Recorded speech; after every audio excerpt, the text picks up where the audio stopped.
चलिए आज हम फिर से नई वीडियो के साथ हैं। ISS पेपर 1 2022 का हम लोग डिस्कस करने जा रहे हैं, पेपर 1। ठीक है, तो आज हम अगेन 5 क्वेश्चन इस वीडियो में डिस्कस करेंगे बच्चों, 51 से लेके 55 तक। चलिए क्या सिंपल है, तो स्टार्ट करते हैं। पहला क्वेश्चन क्या कह रहा है, for a set of n observations, for a set of n observation x1 x2 to xn consider the following। कुछ स्टेटमेंट्स दिए हैं, क्या कह रहा है, r is equal to summation absolute value of xi minus m divided by summation absolute value of xi minus x bar। m जो है median है, x बार जो है मीन है, और point to be noted, mean और मीडियन बराबर नहीं है। देन क्या r is strictly less then है, बात करते हैं। दूसरे वाले में समीशन xi माइनस ए का whole square divided by summation xi minus x bar का होल स्क्वायर, जहां पर जो a है वो एज्यूम्ड मीन है, बराबर नहीं है x बार के। तीसरा क्या कह रहा है, r is equal to summation xi minus m का whole square xi minus x bar का होल स्क्वायर, जहां पर m मीडियन है जो कि बराबर नहीं है x बार के, तो r बड़ा होगा, ये उसने पूछा। बच्चों बहुत सिंपल क्वेश्चन है, अगर इतनी सिंपल चीजें भी आपको नहीं पता है तो थोड़ा सा प्रॉब्लम है। देखिए मैं डायरेक्ट रूल लिखता हूं। सबसे पहला जो रूल होता है हमारा, आपने पढ़ा होगा, mean deviation about median is always minimum. Means summation i goes from 1 to n mod of xi minus m is always less than equal to summation I goes from 1 to n xi minus a for all a। ये rule है, दुनिया का कोई भी a हो, mean deviation about median is always less than equal to this one for all a। ठीक, ये rule है। अब अगर मैं यहां पर ये और लिख दूं कि जो a बराबर है वो मीडियन के बराबर नहीं है, तो मेरे बच्चों यहां पर जो है वो एक स्ट्रिक्ट इनइक्वालिटी अकर हो जाती है। तो पहले वाले जो केस है उसमें उसने क्या किया है, ए के प्लेस पर अर्थमेटिक मीन उसने डाल दिया है। अब अगर मैं इसको थोड़ा सा गौर से लिखूं, अगर ये बात वैलिड है तो ये बात तब भी वैलिड है जब ए की वैल्यू एक्स बार के बराबर होगी।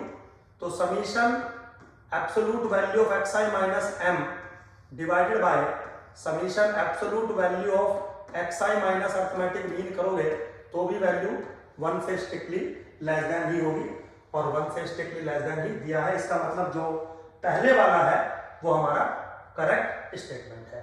चलिए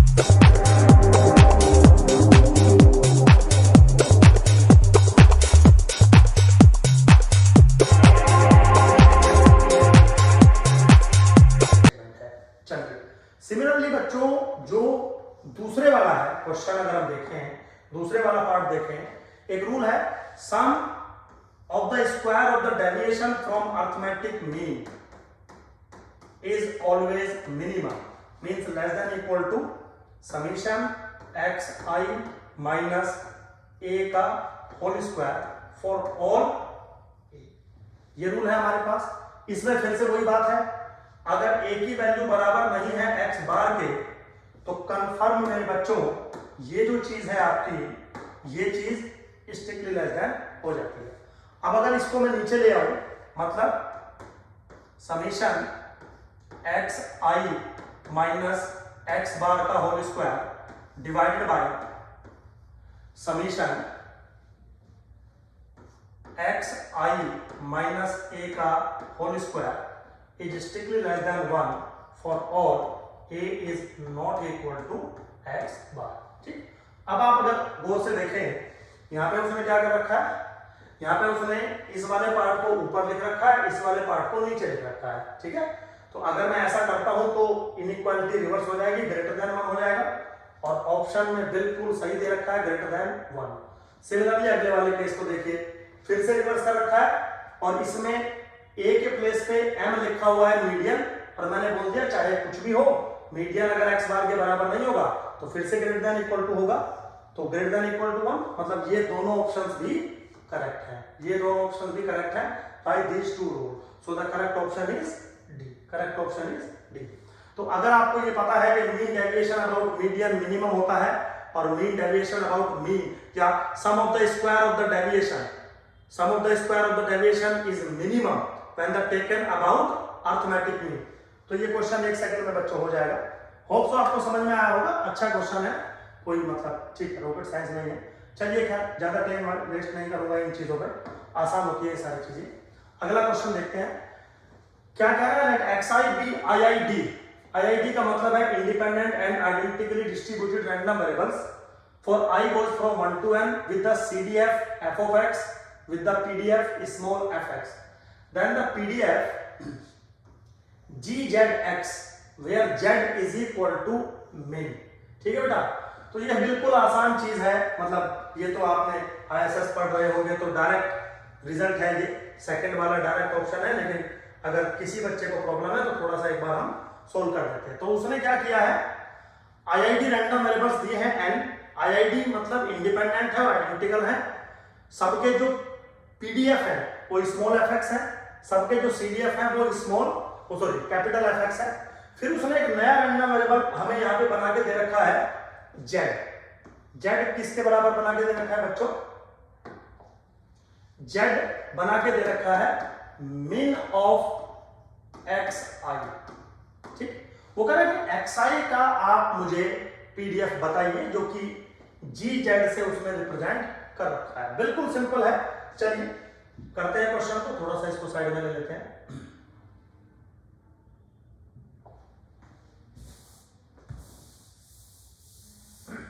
देखिए बच्चों, इसका एक सबसे आसान तरीका है। सबसे पहले आप इसका CDF निकालिए, fz x आप कैलकुलेट करिए या जो मर्जी आप। This is what probability that z is less than equal to x।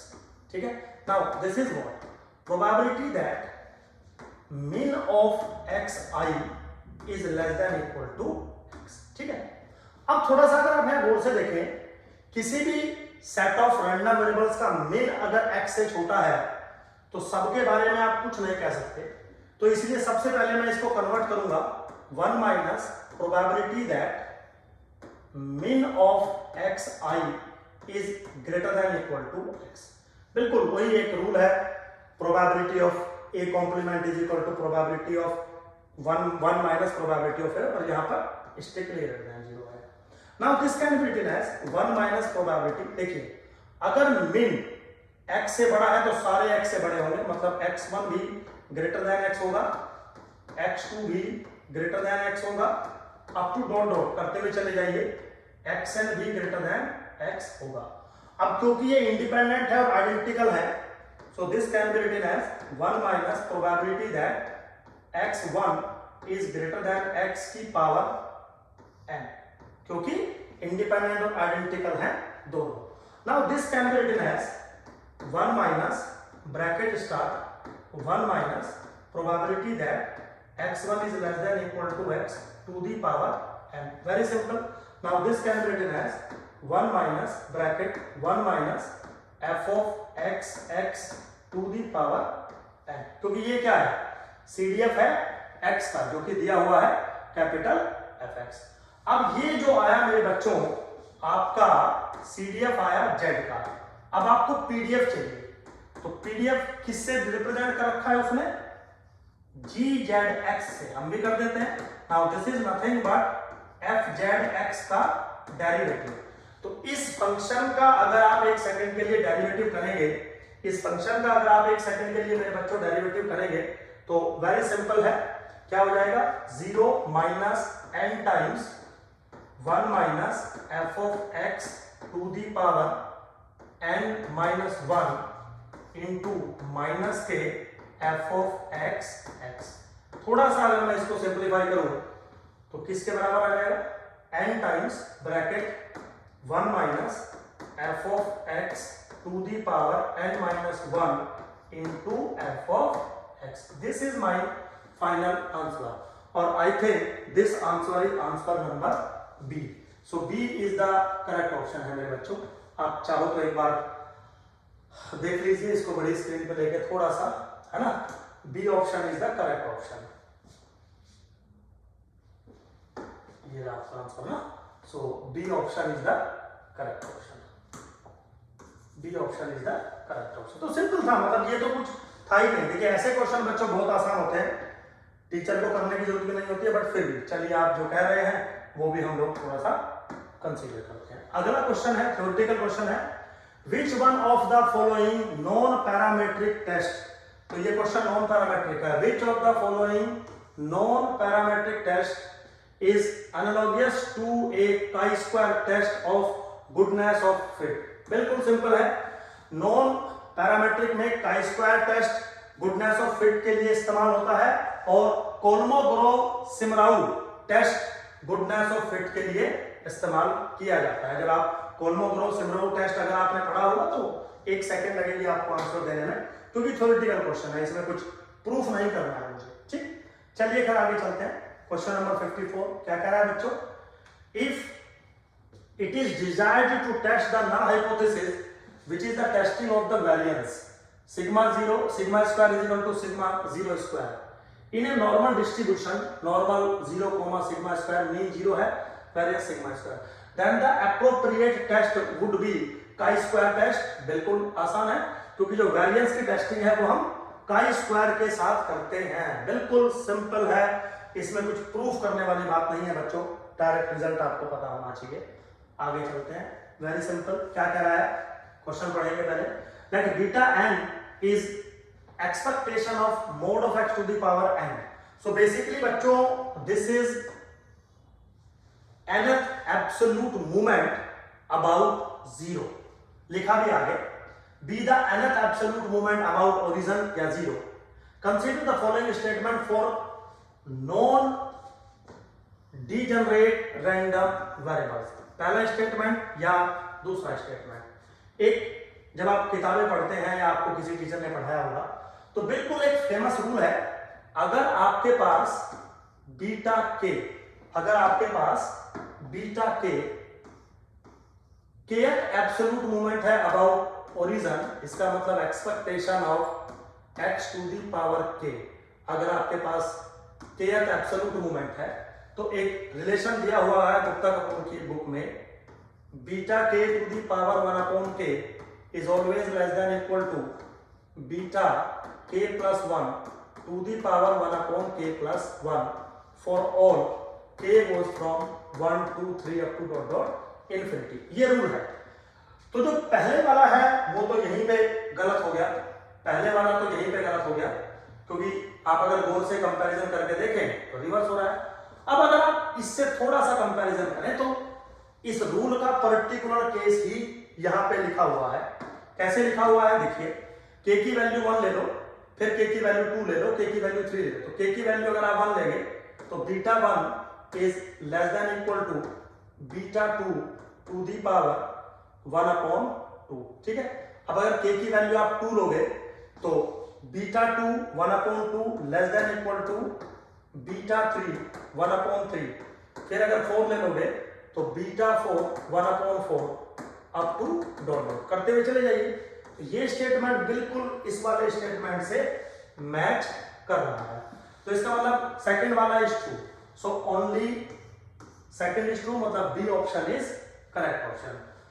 बच्चों होप सो आपको समझ में आया होगा, बिल्कुल सिंपल है, कोई रॉकेट साइंस नहीं है इसमें, जो भी आपको पढ़ाया जा रहा है, these are very simple question. चलिए खैर मिलते हैं नेक्स्ट वीडियो में। अच्छा एक छोटा सा अनाउंसमेंट है, 18 मई से हमारा ISS का सेकंड बैच स्टार्ट हो रहा है। 1 बजे से क्लास है, सैटरडे है। तो अगर आपको कुछ इंक्वायरी चाहिए या आप कुछ ज्वाइन करना चाहते हैं, एटलीस्ट आपको डेमो लेना चाहिए मेरे अकॉर्डिंग, ताकि आपको पता लगे कि टीचर्स किस टाइप से पढ़ाते हैं। तो मैं एक नंबर लिख रहा हूं 9560402898। फिर से लिख देता हूं बच्चों नंबर 9560402898। चलिए खैर, थैंक यू वेरी मच। कोई डाउट हो, कंफ्यूजन हो, कुछ कहना सुनना चाहें तो आप जो है बता सकते हैं। Again thank you.